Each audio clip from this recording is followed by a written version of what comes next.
ವಿಧಾನಸಭಾ ಎಲೆಕ್ಷನ್ಗೆ ಇನ್ನು ವರ್ಷಗಳು ಬಾಕಿ ಉಳಿದಿದೆ. 2.5 ವರ್ಷ ಬಾಕಿ ಇದೆ. 2028ಕ್ಕೆ ವಿಧಾನಸಭಾ ಎಲೆಕ್ಷನ್ ನಡೆಯೋದಕ್ಕಿದೆ. ಆದರೆ ಬಿಜೆಪಿ ನಾಯಕರು ಈಗಲೇ ಟಿಕೆಟ್ನ ಕಸರತ್ತನ್ನು ಶುರು ಮಾಡಿದ್ದಾರೆ. ಹಲವು ಕ್ಷೇತ್ರಗಳ ಮೇಲೆ ಹಲವು ಪ್ರಭಾವಿಗಳು ಕಣ್ಣಿಟ್ಟಿದ್ದಾರೆ. ಲೆಕ್ಕಾಚಾರಗಳು ಶುರುವಾಗಿದ್ದಾವೆ. ಹೈಕಮಾಂಡ್ ಮಟ್ಟದಲ್ಲೂ ಪ್ರಯತ್ನ ಆಗ್ತಾ ಇದೆ. ಕ್ಷೇತ್ರದಲ್ಲೂ ಕೂಡ ಆಕ್ಟಿವ್ ಆಗ್ತಾ ಇದ್ದಾರೆ ಬಹಳ ಜನ ಪ್ರಮುಖ ನಾಯಕರು. ಅಂದ್ರೆ ಸೋತವರು, ಕಳೆದ ಬಾರಿ ಟಿಕೆಟ್ ವಂಚಿತರು, ಇವರೆಲ್ಲ ಪ್ರಯತ್ನ ಶುರು ಮಾಡಿದ್ದಾರೆ. ಅದರಲ್ಲೂ ಕೂಡ ಲೋಕಸಭಾ ಟಿಕೆಟ್ ವಂಚಿತರು ವಿಧಾನಸಭೆಗೆ ಹೋಗಬೇಕು ಅನ್ನುವಂಥ ಪ್ರಯತ್ನದಲ್ಲಿದ್ದಾರೆ. ಟಿಕೆಟ್ನ ಮೇಲೆ ಹಲವು ಮಾಜಿ ಸಂಸದರು ಕಣ್ಣಿಟ್ಟಿದ್ದಾರೆ. ವಿಧಾನಸಭಾ ಟಿಕೆಟ್ ಮೇಲೆ ರಾಷ್ಟ್ರ ರಾಜಕಾರಣದಿಂದ ಅನಿವಾರ್ಯವಾಗಿ ದೂರ ಆದವರು ರಾಜ್ಯ ರಾಜಕಾರಣಕ್ಕೆ ಈಗ ಎಂಟ್ರಿ ಆಗುವಂತ ಪ್ಲಾನ್ ನಲ್ಲಿದ್ದಾರೆ. ಈಗಲೇ ಪ್ರಯತ್ನಗಳು ಶುರುವಾಗಿದೆ. ಕೆಲವರು ತಮ್ಮ ಆಕಾಂಕ್ಷೆಯನ್ನ ಬಹಿರಂಗವಾಗಿ ಹೇಳಿಕೊಂಡಿದ್ದಾರೆ.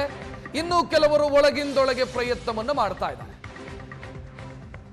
ನಾನು ಇಂಥ ಕ್ಷೇತ್ರದ ಮೇಲೆ ಕಣ್ಣಿಟ್ಟಿದ್ದೀನಿ, ವಿಧಾನಸಭೆಗೆ ಪ್ರವೇಶಿಸಬೇಕು ಅಂತ ಬಯಸಿದ್ದೀನಿ ಅಂತ ಹೇಳಿದವರು ಕೆಲವರಾದ್ರೆ ಪ್ರಯತ್ನ ಮಾಡ್ತಾ ಇರೋರು ಹಲವರು.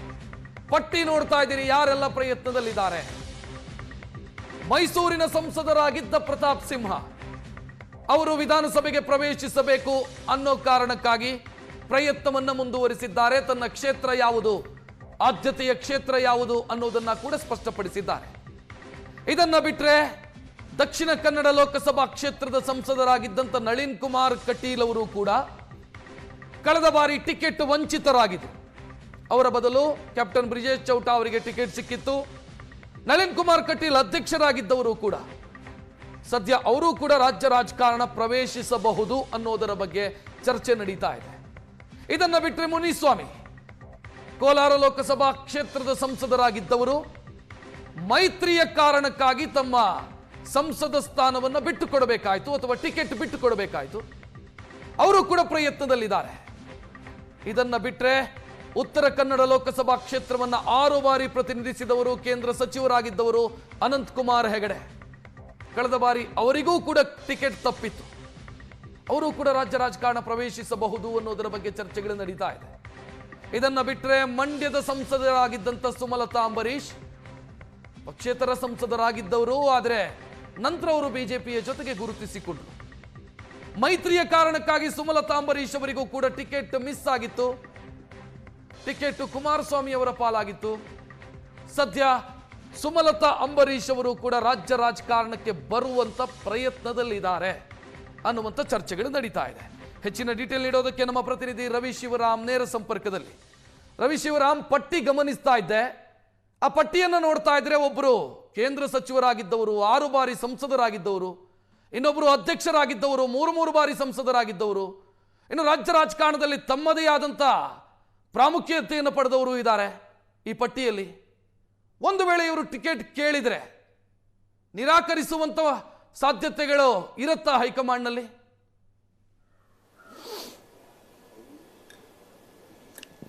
ರಕ್ಷತ್, 5 ಜನ ಕೂಡ ಸ್ಪರ್ಧೆಯನ್ನು ಮಾಡದೆ ಮಾಜಿ ಆದವರು. ಯಾಕೆಂದರೆ ಇವರು 5 ಜನರಿಗೂ ಕೂಡ ಟಿಕೆಟ್ ಕೊಡಲಾಗಲಿಲ್ಲ. ಯಾಕೆಂದರೆ ನಾನಾ ಕಾರಣಗಳನ್ನು ನೀಡಲಾಯಿತು. ಪ್ರಮುಖವಾಗಿ ತಾವು ಕೇಳಿದಂಥ ಬಹಳ ಮುಖ್ಯವಾದ ಪ್ರಶ್ನೆ, 5 ಜನರು ಕೂಡ ಈಗ ಆಕಾಂಕ್ಷಿಗಳಾದರೆ ಅವರಿಗೆ ಟಿಕೆಟನ್ನು ಕೊಡುತ್ತಾ ಅನ್ನುವಂಥ ಪ್ರಶ್ನೆಯನ್ನು ಇಟ್ಟಿದ್ರಿ. ಬಹುತೇಕ ಈಗಾಗಲೇ ಪ್ರತಾಪ್ ಸಿಂಹ ಅವರು ಮೊನ್ನೆಯಷ್ಟೇ ನಾನು ಚಾಮರಾಜ ಕ್ಷೇತ್ರದಿಂದ ಸ್ಪರ್ಧೆಯನ್ನು ಅಥವಾ ಆಕಾಂಕ್ಷಿ ಹೇಳುವ ಹೇಳಿಕೆಯನ್ನು ಕೊಟ್ಟಿದ್ದರಿಂದ ಈಗ ಸಾಕಷ್ಟು ಚರ್ಚೆಗಳು ಶುರುವಾಗಿದ್ದಾವೆ. ಹೀಗಾಗಿ ಅವರೊಬ್ಬರೇ 5 ಜನರಲ್ಲಿ ಪ್ರಮುಖವಾಗಿ ಪ್ರತಾಪ್ ಸಿಂಹ ಅವರೊಬ್ಬರೇ ನಾನು ಆಕಾಂಕ್ಷಿ ಹೇಳುವುದನ್ನು ಬಹಿರಂಗವಾಗಿ ಹೇಳಿದ್ದಾರೆ. ಅದಕ್ಕೆ ನಾನಾ ಕಾರಣಗಳನ್ನು ನೋಡ್ತಾ ಹೋಗೋದಾದರೆ ರಕ್ಷತ್, ಅವರು ಮೈಸೂರು ಮತ್ತು ಕೊಡಗು ಲೋಕಸಭಾ ಕ್ಷೇತ್ರವನ್ನು ಸ್ಪರ್ಧೆ ಮಾಡ್ತಾ ಇದ್ರು. ಅಲ್ಲಿ ಈಗ ಕೊಡಗಿನ ಭಾಗದಲ್ಲಿಯೂ ಕೂಡ ಅವರಿಗೆ ಕಾರ್ಯಕರ್ತರು, ಅವರ ಅಭಿಮಾನಿಗಳು ಕಾರ್ಯಕ್ರಮಗಳಿಗೆ ಜೋಡಿಸ್ತಾರೆ. ಇಲ್ಲೇ ಮೈಸೂರಿನ ಪಕ್ಕದಲ್ಲಿ ಹುಣಸೂರಿನಲ್ಲಿಯೂ ಕೂಡ ಅವರಿಗೆ ಕಾರ್ಯಕ್ರಮಗಳನ್ನು ಜೋಡಿಸ್ತಾರೆ. ತಾನು ಈಗಾಗಲೇ ಒಂದು ಕ್ಷೇತ್ರದಲ್ಲಿ ಆಕಾಂಕ್ಷಿ ಹೇಳುವುದನ್ನು ಹೇಳದೆ ಹೋದರೆ ಮುಂದೆ ಬಹುಶಃ ನನಗೆ ಯಾವ ಕ್ಷೇತ್ರ ಎನ್ನುವ ಗೊಂದಲಗಳು ಸೃಷ್ಟಿಯಾಗಬಹುದು ಎನ್ನುವ ಕಾರಣಕ್ಕೋಸ್ಕರ ಅವರೊಂದು ಹೈಕಮಾಂಡ್ಗೆ ಮತ್ತು ರಾಜ್ಯ ಬಿಜೆಪಿ ನಾಯಕರಿಗೆ ಒಂದು ಸಂದೇಶವನ್ನು ಕಳಿಸಿದಂತೆ ಕಾಣ್ತಾ ಇದೆ. ನಾನು ಚಾಮರಾಜ ಕ್ಷೇತ್ರದ ಆಕಾಂಕ್ಷಿ ಹೇಳುವ ಹೇಳಿಕೆಯನ್ನು ಕೊಟ್ಟಿದ್ದಾರೆ.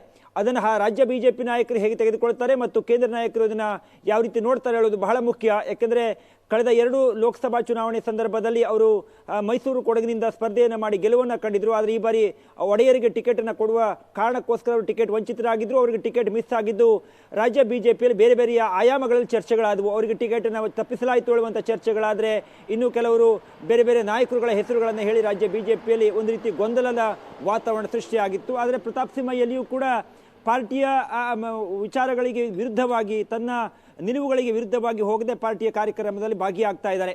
ಇನ್ನು ನಳಿನ್ ಕುಮಾರ್ ಕಟೀಲ್ ಇದಂತೂ ಬಹಳ ವಿಶೇಷವಾದ ಹೆಸರು. ಯಾಕೆಂದರೆ ಒಬ್ಬ ರಾಜ್ಯ ಬಿಜೆಪಿಯಲ್ಲಿ ರಾಜ್ಯಾಧ್ಯಕ್ಷರಾಗಿ ಕೆಲಸವನ್ನು ಮಾಡಿದಂಥವರು, 3 ಬಾರಿ MP ಆಗಿ ಕೆಲಸವನ್ನು ಮಾಡಿದಂಥವರಿಗೆ ಅಧ್ಯಕ್ಷರಿಗೆ ಟಿಕೆಟನ್ನು ತಪ್ಪಿಸಿದರೆ ಹಿಂದೆ ದಕ್ಷಿಣ ಕನ್ನಡ ಭಾಗ ಇರ್ಬೋದು ಅಥವಾ ರಾಜ್ಯ ಬಿಜೆಪಿಯಲ್ಲಿ ಸಾಕಷ್ಟು ಚರ್ಚೆಗಳಾದವು. ಅವರಿಗೆ ಅಲ್ಲಿ ಒಂದು ರೀತಿ ವಿರೋಧ ಇದೆ ಅನ್ನುವಂಥ ಒಂದು ಅಲೆಯನ್ನು ಸೃಷ್ಟಿಸಲಾಯಿತು. ಅದು ಕೃತಕವಾದ ಅಲೆಯೋ ನೈಜವಾದ ಅಲೆಯೋ ಅನ್ನೋದ್ರ ಬಗ್ಗೆ ಇನ್ನೂ ಕೂಡ ಗೊತ್ತಿಲ್ಲ. ಆದರೆ ನಳಿನ್ ಕುಮಾರ್ ಕಟೀಲ್ ರಾಜ್ಯದ ಅಧ್ಯಕ್ಷರಾದವರಿಗೆ ಈ ಪಾರ್ಟಿಯಲ್ಲಿ ಈ ಪರಿಸ್ಥಿತಿ ಬಂದರೆ ಹೇಗೆ ಅನ್ನುವಂಥದ್ದೊಂದು ವ್ಯಾಖ್ಯಾನಗಳು ಹುಟ್ಟುಕೊಂಡವು. ಹೀಗಾಗಿ ನಳಿನ್ ಕುಮಾರ್ ಕಟೀಲ್ ಅವರು ಈ ಬಾರಿ ಎಲ್ಲಿಯೂ ಕೂಡ ಅವರು ಬಹಿರಂಗವಾಗಿ ಹೇಳ್ತಾ ಇಲ್ಲ ತಾನು ವಿಧಾನಸಭೆ ಚುನಾವಣೆಗೆ ಬರ್ತೇನೆ ಅಂತ. ಆದರೆ ಮೂಲಗಳ ಮಾಹಿತಿ ಮತ್ತು ಅವರ ಚಟುವಟಿಕೆಗಳನ್ನು ನೋಡ್ತಾ ಹೋದಾಗ 3 ಕ್ಷೇತ್ರಗಳತ್ತ ಅವರು ಒಂದು ದೃಷ್ಟಿಯನ್ನು ಇಟ್ಟಿದ್ದಾರೆ ಎನ್ನುವಂಥದ್ದು.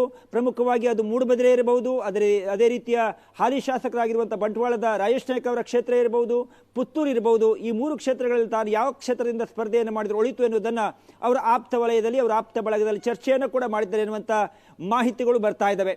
ಇನ್ನು 3ನೇ ಹೆಸರು ಅನಂತಕುಮಾರ್ ಹೆಗಡೆ. ಉತ್ತರ ಕನ್ನಡ ಲೋಕಸಭಾ ಕ್ಷೇತ್ರದ ಸ್ಪರ್ಧೆಯನ್ನು 6 ಬಾರಿ ಮಾಡಿದಂಥವರು, 5 ಬಾರಿ ಗೆದ್ದಂಥವರು. ಅಲ್ಲಿ ಕಳೆದ ಬಾರಿ ಅವರು ಸ್ಪರ್ಧೆಯನ್ನು ಮಾಡೋದಿಲ್ಲ ಅಂತ ಹೇಳಿಕೆಯನ್ನು ಕೊಟ್ಟಿದ್ರು ಕೂಡ ಅಂತಿಮವಾಗಿ ಅವರು ಚುನಾವಣೆಗೆ ಸಿದ್ಧತೆಯನ್ನು ಮಾಡಿಕೊಂಡಿದ್ರು. ಆ ಸಿದ್ಧತೆಯ ಬರ ಹೇಗಿತ್ತು ಅಂತ ಹೇಳಿದರೆ ನೇರವಾಗಿ ಸಿದ್ದರಾಮಯ್ಯರ ಮೇಲೆ ವಾಗ್ದಾಳಿಯನ್ನು ಮಾಡೋದ್ರ ಮೂಲಕ ನಿರಂತರವಾಗಿ 1 ವಾರಗಳ ಕಾಲ ಅನಂತಕುಮಾರ್ ಹೆಗಡೆ ಚರ್ಚೆ ಆದರು. ಆದರೆ ಹೈಕಮಾಂಡ್ ಅವರಿಗೆ ಟಿಕೆಟನ್ನು ಕೊಡೋದಕ್ಕೆ ನಿರಾಕರಣೆಯನ್ನು ಮಾಡ್ತು. ಹೈಕಮಾಂಡ್ ಮಟ್ಟದಿಂದ ಬಂದಂಥ ಉಸ್ತುವಾರಿ ಒಬ್ಬರು ಬೆಂಗಳೂರಿಗೆ ಬಂದಾಗ ಅವರನ್ನು ಭೇಟಿ ಮಾಡಬೇಕು ಅನ್ನುವಂಥ ಒಂದು ಮನವಿಯನ್ನು ಅಥವಾ ಒಂದು ಮೆಸೇಜನ್ನು ಕೊಟ್ಟಾಗ ಅನಂತಕುಮಾರ್ ಹೆಗಡೆ ಅವರನ್ನು ಭೇಟಿ ಕೂಡ ಮಾಡೋದಕ್ಕೆ ಹೋಗಲಿಲ್ಲ. ಆದರೆ ಪಾರ್ಟಿ ವಿರುದ್ಧ ಇಲ್ಲಿಯ ತನಕ ಯಾವುದೇ ಒಂದು ಚಕಾರವನ್ನು ಕೂಡ ಅನಂತಕುಮಾರ್ ಹೆಗಡೆ ಎತ್ತಿಲ್ಲ.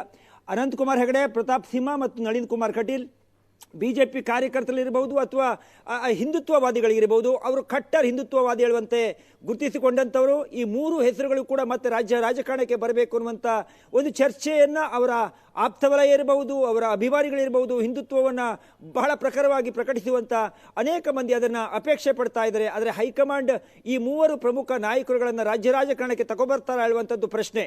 ಅನಂತಕುಮಾರ್ ಹೆಗಡೆ ಪ್ರಮುಖವಾಗಿ ಯಲ್ಲಾಪುರ ಕ್ಷೇತ್ರ ಇರಬಹುದು ಅಥವಾ ಕಾಗೇರಿಯಿಂದ ತೆರವಾದಂಥ, ಅಥವಾ ಕಾಗೇರಿಯವರು ಸಿರ್ಸಿಯಲ್ಲಿ ಸೋತಿದ್ರು, ಅವರಿಗೆ ಲೋಕಸಭೆ ಟಿಕೆಟನ್ನು ಕೊಡಲಾಗಿದೆ. ಕಾಗೇರಿಯವರು ಸ್ಪರ್ಧೆ ಮಾಡ್ತಾ ಇರುವಂಥ ಕ್ಷೇತ್ರದಿಂದ ಏನಾದರೂ ಅನಂತಕುಮಾರ್ ಹೆಗಡೆ ಅವರನ್ನು ತರೋದಕ್ಕೆ ರಾಜ್ಯ ಬಿಜೆಪಿ ಪ್ರಯತ್ನವನ್ನು ಮಾಡುತ್ತಾ ಅನ್ನೋದರ ಬಗ್ಗೆ ಇನ್ನೂ ಕೂಡ ಯಾವುದೇ ಸ್ಪಷ್ಟತೆ ಇಲ್ಲ. ಆದರೆ ಈ 3 ಹೆಸರುಗಳು ಕೂಡ ರಾಜ್ಯ ಬಿಜೆಪಿಯಲ್ಲಿ ನಿರಂತರವಾಗಿ ಚರ್ಚೆಗಳಾಗ್ತಾ ಇದ್ದಾವೆ. ಕಾರ್ಯಕರ್ತರ ಮಟ್ಟದಲ್ಲಿ ಈ 3 ನಾಯಕರುಗಳು ರಾಜಕಾರಣಕ್ಕೆ ಬರಬೇಕು ಅನ್ನುವಂಥ ಒಂದು ಅಪೇಕ್ಷೆಯನ್ನು ಪಡ್ತಾ ಇದ್ದಾರೆ. ಇನ್ನು ಸುಮಲತಾ ಅವರು ಮಂಡ್ಯ ಲೋಕಸಭಾ ಕ್ಷೇತ್ರದಲ್ಲಿ ಪಕ್ಷೇತರವಾಗಿ ಸ್ಪರ್ಧೆಯನ್ನು ಮಾಡಿದ್ರು. ಅವರು ಕೂಡ ನಾನು ಹೈಕಮಾಂಡ್ ಒಪ್ಪಿದರೆ ರಾಜಕಾರಣಕ್ಕೆ ಬರ್ತೇನೆ ಹೇಳುವಂಥ ಹೇಳಿಕೆಯನ್ನು ಮೊನ್ನೆಯಷ್ಟೇ ಬಿಜೆಪಿ ಕಚೇರಿಯಲ್ಲಿ ಕೊಟ್ಟಿದ್ದಾರೆ. ಇನ್ನು ಕೋಲಾರ ಲೋಕಸಭಾ ಕ್ಷೇತ್ರದಿಂದ ಸ್ಪರ್ಧೆಯನ್ನು ಮಾಡಿ 1 ಬಾರಿ MP ಆಗಿದ್ದಂಥ ಮುನಿಸ್ವಾಮಿ ಅವರು ಬಂಗಾರಪೇಟೆ ವಿಧಾನಸಭಾ ಕ್ಷೇತ್ರದಲ್ಲಿ ಬಹಳ ಚುರುಕಾಗಿ ಓಡಾಟವನ್ನು ಮಾಡ್ತಾ ಇದ್ದಾರೆ. ಅವರಿಗೆ ಮೈತ್ರಿಯ ಕಾರಣಕ್ಕೋಸ್ಕರ ಮಲ್ಲೇಶ್ ಬಾಬುಗೆ ಟಿಕೆಟನ್ನು ಕೊಡಲಾಗಿತ್ತು. ಹಾಗಾಗಿ ಅದೇ ಕ್ಷೇತ್ರದಲ್ಲಿ ಮಲ್ಲೇಶ್ ಬಾಬು ಕೂಡ ಸ್ಪರ್ಧೆಯನ್ನು ಮಾಡಿ 2ನೇ ಸ್ಥಾನದಲ್ಲಿದ್ದರು JDSನಿಂದ. ಅವರೇ ಲೋಕಸಭೆಗೆ ಹೋಗಿದ್ದಾರೆ. ಈಗ ಮುನಿಸ್ವಾಮಿ ಬಂಗಾರಪೇಟೆಯಿಂದ ನಾನು ಕೂಡ ಸ್ಪರ್ಧೆಯನ್ನು ಮಾಡೋದಕ್ಕೆ ತಯಾರಾಗಿದ್ದೀನಿ ಹೇಳುವಂಥ ಸಂದೇಶವನ್ನು ಪ್ರತಿದಿನವೂ ಆ ಕ್ಷೇತ್ರದಲ್ಲಿ ಓಡಾಡ್ತಾ ಕಾರ್ಯಕರ್ತರ ಜೊತೆ ಬೆರೀತಾ ಮತ್ತು ರಾಜ್ಯದ ನಾಯಕರುಗಳಿಗೆ ಆಂತರಿಕವಾಗಿ ಸಂದೇಶವನ್ನು ಕೂಡ ಈಗಾಗಲೇ ಕೊಟ್ಟಿದ್ದಾರೆ.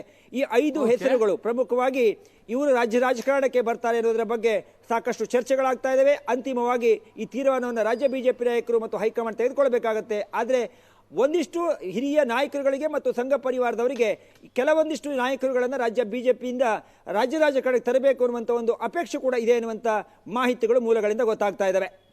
ಥ್ಯಾಂಕ್ ಯು ರವಿ ಮಾಹಿತಿಗೆ.